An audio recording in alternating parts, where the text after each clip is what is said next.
আজকাল বিতর্ক বাহাসের নামে যেগুলো হয় এইরকম ফরম্যাট সাহাবীদের মধ্যে ছিল বলে আমার জানা নাই।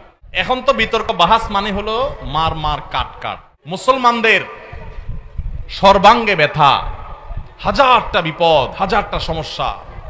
এর মধ্যে আমরা দেখা যায় ছোটখাটো বিষয় নিয়ে এমন ভাবে বিতর্ক বর্ষায় লেগে যায়, এমন ভাবে গ্রুপিং করতে লেগে যায় যে মনে হয় ইসলামের সবচেয়ে বড় সমস্যা হলো এগুলো আমাদের অনেকটা জেদ খেদের বিষয় হয়ে গেছে। এখানে হক অন্বেষণ করার চাইতে জেদ খেদটা বেশি গুরুত্বপূর্ণ হয়ে গেছে।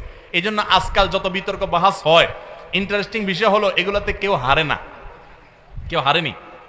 কোনো বাহাসে কেউ হারছে শুনছেন আজ পর্যন্ত? সব পক্ষই জিতে, সবাই মনে মনে খুশি। হ্যাঁ আমরা জিতে গেছি, আমাদেরটা হক প্রমাণ হয়ে গেছে। একজন বলে আমারটা হক প্রমাণ হয়ে গেছে। কি লাভ রে ভাই? এই টাইপের বাহাস সাহাবীরা তো পরের কথা, ইসলামের সোনালী যুগের কখনো কোনো কালে কেউ ছিল বলে বলতে পারবে না।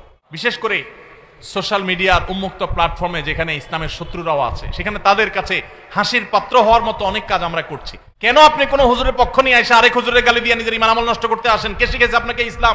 যেই হুজুরের ভক্তি আপনাকে আরেক হুজুরকে গালি দিতে শিখিয়েছে ফেসবুকে, সেই হুজুর আপনার প্রকৃত ইসলামের শিক্ষক হতে পারে না। যদি আপনি কারোর অনুসারী হওয়ার পর অন্যদের ব্যাপারে আপনার ভিতরে হিংসাত্মক মনোভাব আসে, শত্রুতাপূর্ণ মনোভাব আসে, বা তাদের গোষ্ঠী উদ্ধার করাটাকেই একমাত্র ইসলামের কাজ মনে করেন, সারাদিন রাতে এগুলোই শুধু করতে থাকেন, তাহলে বুঝতে হবে আপনার ইসলামের শিক্ষক পরিবর্তন করতে হবে।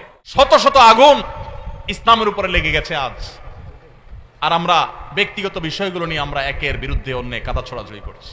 লজ্জা হয়। মাহফিলের মঞ্চকে আমরা পরস্পর বিশুদ্ধারের জায়গা হিসাবে বানিয়ে নিয়েছি। আল্লাহ তাআলা আমাদেরকে হেদায়েত দান করুন। আপনি যদি সত্যটা উপলব্ধি করতে পারেন, আপনি অহংকারী হবেন না, আপনি বিনয়ী হবেন। আজকাল দেখা যায় বেশিরভাগ বাহাস বিতর্ক আমাদেরকে অহংকারী করে দেয়, আমাদেরকে বিনয়ী করে না। এমন বাহাস বিতর্ক আপনারা কখনো শুনছেন কিনা জানি না, আমি কখনো শুনি নাই যে বাহাস বিতর্কের পর, অর্থাৎ আমাদের সমাজে বাহাস বিতর্ক হয় সচরাচর, এগুলো কথা বলছি, যে বাহাস বিতর্কের পর কেউ না এক পক্ষ বলেছে যে যাক আলহামদুলিল্লাহ, আমি আমার ভুলটা বুঝতে পেরেছি, আমি আসলে ভুলের মধ্যে ছিলাম, সরি, আমি আমার প্রতিপক্ষ ভাইয়ের কথাটা মানছি, কারণ আমার কাছে সত্য মনে হয়েছে। এরকম শুনছেন কখনো? এই জন্য বলছে যে বিতর্ক বাহাসে কেউ কোনোদিন হারে না, এবং সেখানে সত্য খুব কমই জিতে, তার্কিক জিতে। যার তর্কের গলার জোর, চাপার জোর যত বেশি, বেশিরভাগ সেই জিতে। ইসলামের গুরুত্বপূর্ণ একটা বিষয় হলো আখলাক। সে আখলাক আজ আমাদের নিজস্ব মুসলমান ভাইদের সাথে আমরা দেখাতে পারছি না। ভিন্ন মতের মুসলমান, সেও তো আমার ভাই, দিন শেষে কেন তাকে আমি শত্রু মনে করব?